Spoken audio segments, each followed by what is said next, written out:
সবাইকে আজকে দেখতে পাচ্ছেন মেঘলা আকাশ, আর আমার মনটাও অনেক মেঘলা, কারণ আমার কবুতরটা আজকে অসুস্থ। ও হঠাৎ করে ঠান্ডা লেগে গেছে, তাই আমরা যাচ্ছি 1 নম্বর। যে আমার সাথে বাবা আছে, আমি কেমনে মানে কথা বলতে পারতেছি না, মানে আমার এত কষ্ট লাগতেছে আমার কবুতরটা ঠান্ডা লেগে গেছে। এখন বাবাকে আমি নিয়ে বের হয়ে পড়ছি ওষুধ আনার জন্য, নাকি বাবা? আমরা প্রথম কথা বলে রাখি, আমরা যতই পশু পাখি পালি, আমাদের কবুতরের ব্যাপারে কোনো এক্সপিরিয়েন্সই নাই। কবুতরের ব্যাপারে কোনো এক্সপিরিয়েন্স নাই, কিন্তু কবুতরটা এত সুন্দর এবং এত লক্ষ্মী মনে হচ্ছে যে আমাদের পরিবারের অংশ হয়েছে। মানে আমি এখন এটা প্রথম থেকে বলি, কবুতরটা কেনার আগে আমি কবুতর কখনো পালি নাই, এটাই আমার ফার্স্ট টাইম ছিল কবুতরের সাথে। কবুতর অসুস্থ হওয়ার পরে আমার মানে অনেক ঢাকা খাইতে হয়েছে, অনেক জায়গায় ফোন দিতেছে, কিন্তু কেউই কোনো প্রপার মানে রেসপন্স অথবা প্রপার কী মেডিসিন দিব কেউ আমার কিছু বলতে পারে। তারপর অনেক খোঁজ খবর করছে, অনেক বাবা অনেক দৌড়াদৌড়ি করছে, পরে একটা ওষুধের নাম পেয়েছি, এখন ওই ওষুধ সংগ্রহ করতে আমরা যাচ্ছি 1 নাম্বার। এই কথা। আর মেঘলা আকাশ হওয়ার কারণ কি? ঢাকার মধ্যে ঝুম বৃষ্টি, কি বৃষ্টি বাবা? ঝুম বৃষ্টি বলে, যে বৃষ্টি বলেটা আসছে সেটার নাম দেওয়া হয়েছে ঝুম। এই ঝুম বৃষ্টি বলার কারণে আকাশটা মেঘলা হয়ে আছে, আকাশটা মেঘলা হওয়ার কারণে ওয়েদারটা খুবই সুন্দর হয়ে আছে, মানে খুবই ঠান্ডা বাতাস, খুবই সুন্দর। এই যে রিক্সার মধ্যে আছি, একটা ভাব আছে আকাশে, যে কোনো মুহূর্তে বৃষ্টি হয়ে যেতে পারে, এর মধ্যে আমরা বের হয়ে পড়ছি। কথা বলতে বলতে আমরা কিন্তু অলমোস্ট এসেই গেছি 1 নম্বরের দিকে। এই রাস্তায় কিন্তু শুক্রবারের থেকে পুরো ভিড় থাকে, মানে পুরাই ভরা থাকে, এখানে বিড়াল থাকে, কুকুর থাকে। আমরা ওই জায়গাটাই আছি, কিন্তু অফ ডে দেখেন আজকে পুরো নর্মাল রাস্তা লাগতেছে, বাট শুক্রবার আসলে এটা হাট হয়ে যাবে।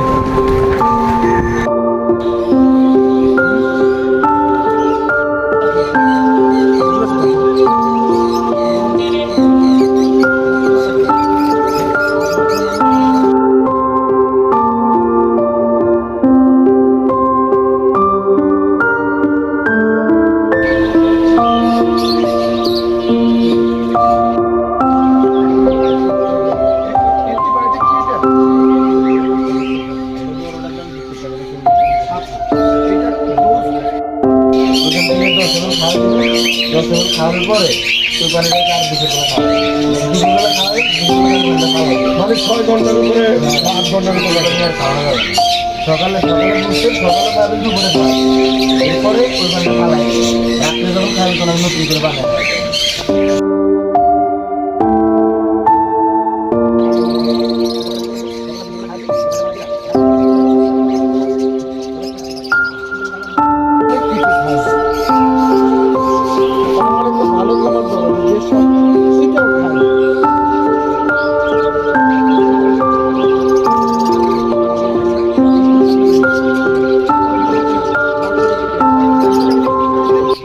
আর অনেকক্ষণ টাইম চলে গেছে, আমি ওষুধ টষুধ সব নিয়ে আসছি, ওর সব খাওয়া।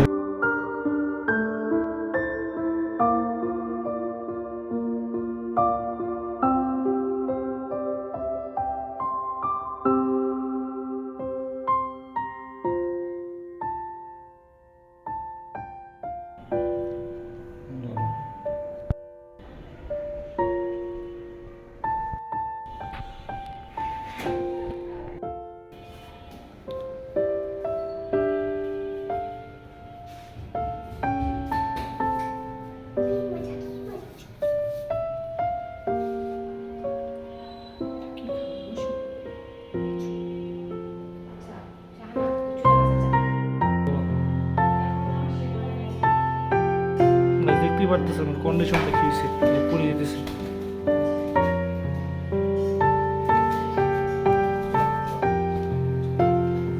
এতটুকু না, পানিটা বের করে দেবো।